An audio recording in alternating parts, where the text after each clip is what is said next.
अस्सलाम वालेकुम रहमतुल्लाहि व बरकातुहू।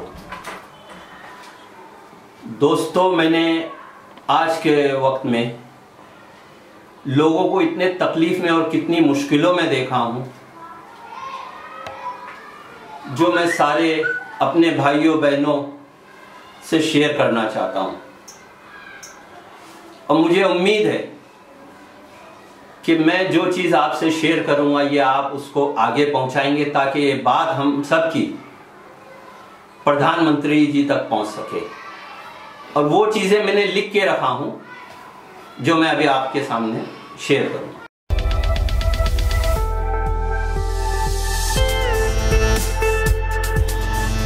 आज के इस मुश्किल दौर में मैंने जो अपने देश के लोगों की परेशानियां देखी, उन परेशानियों को लेकर मेरे देश के 125 करोड़ साथियों, हमारे प्रधानमंत्री जी ने अचानक फैसला लिया 8 तारीख की रात को कि 1000 और 500 के नोट बंद कर दिए गए हैं और नए नोट 500 और 2000 के मिलेंगे। आज 14 नवंबर है। एटीएम पर बड़ी मुश्किल से 100 के और 2000 के नोट मिलते हैं, वो भी सुबह 5 बजे से लेके मालूम नहीं रात कब तक रुपया निकालने का नंबर आए।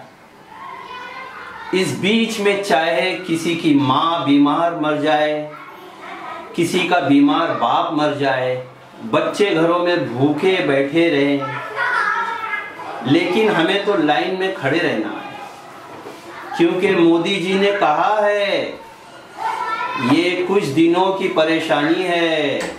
मोदी जी, आप हिंदुस्तान के प्रधानमंत्री हैं, लेकिन शायद आप नहीं जानते कुछ दिनों की बात तो बहुत दूर की है, इंसान का पल भर का भरोसा नहीं।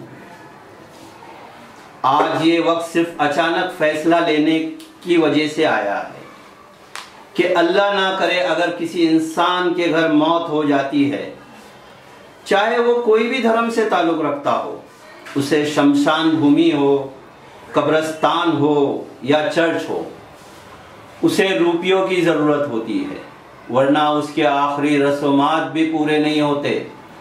यहाँ तक कि लोगों ने जो लोग लावारिस लाश के लिए मदद करते थे, उनको भी खुद को इतनी तकलीफ है, वो बेचारे किसी की क्या मदद करेंगे। मोदी जी, आप कहते हैं मैं रुपये जमा करने का ऐसा कानून बनाया हूं कि जो बेटे भवे अपनी माँ बाप को पूछते नहीं थे, आज वो अपने माँ बाप के बैंक अकाउंट में 2.5 लाख रुपया जमा करा रहे हैं। मुझे इस बात की बहुत खुशी है, मुझे इतनी माँओं का आशीर्वाद और दुआएं मिलेंगी। लेकिन मोदी जी, आप नहीं जानते, मैं आपको बता दूं, कोई भी माँ बाप चाहे उसकी औलाद कितनी ही खराब हो, माँ बाप को परेशान करती हो, लेकिन माँ बाप दुआ सिर्फ बच्चों को देंगे, ना कि किसी प्रधानमंत्री को या दूसरे लोगों।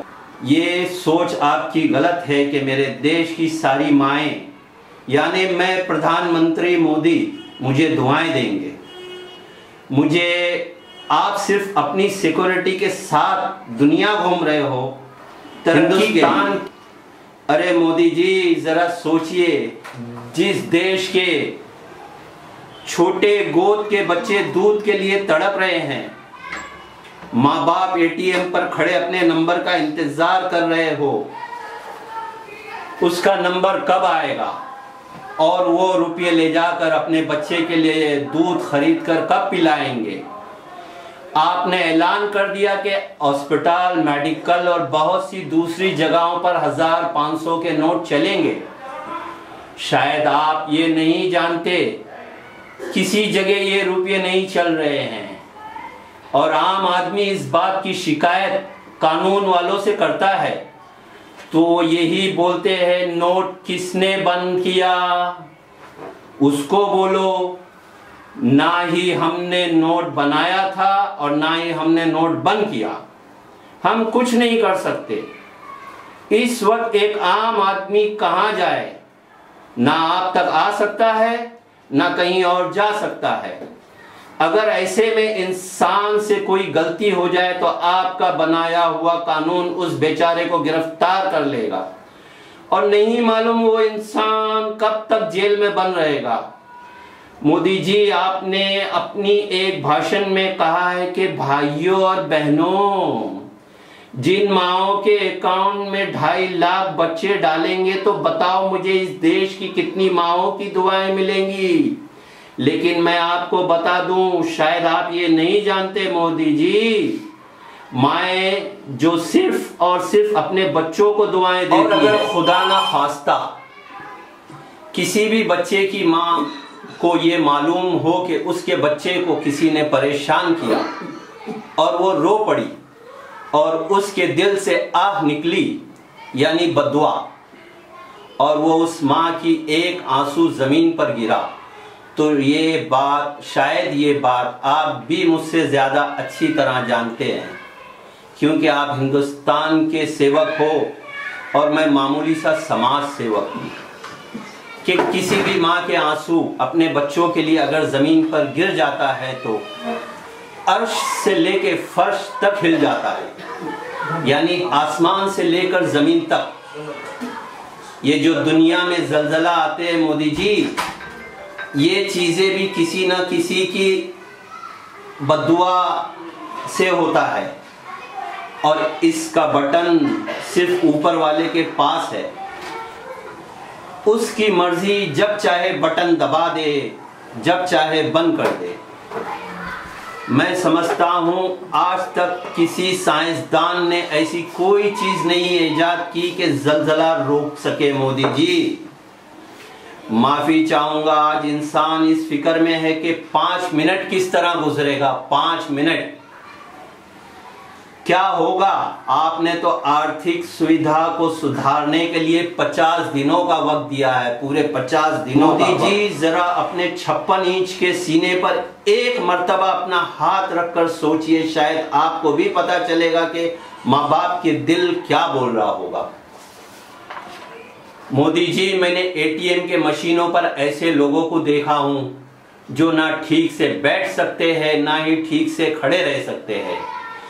आज जिनकी उम्र घर में बैठकर आराम से खाने पीने की है, वो लोगों को भी मैंने 40 डिग्री धूप में फुटपाथ पर जलते देखा है।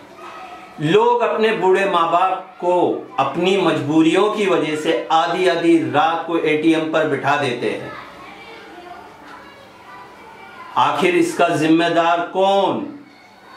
हजारों रुपये हाथ में होने के बावजूद 1 महीने के बच्चे के लिए अगर कोई दूध ना खरीद सका, और अल्लाह ना करे, मैं दुआ करता हूं उस बच्चे को अल्लाह सब्र दे, अगर उसे कुछ हो जाता है, उसका जिम्मेदार कौन? ये मैं आपसे जानना चाहता हूं।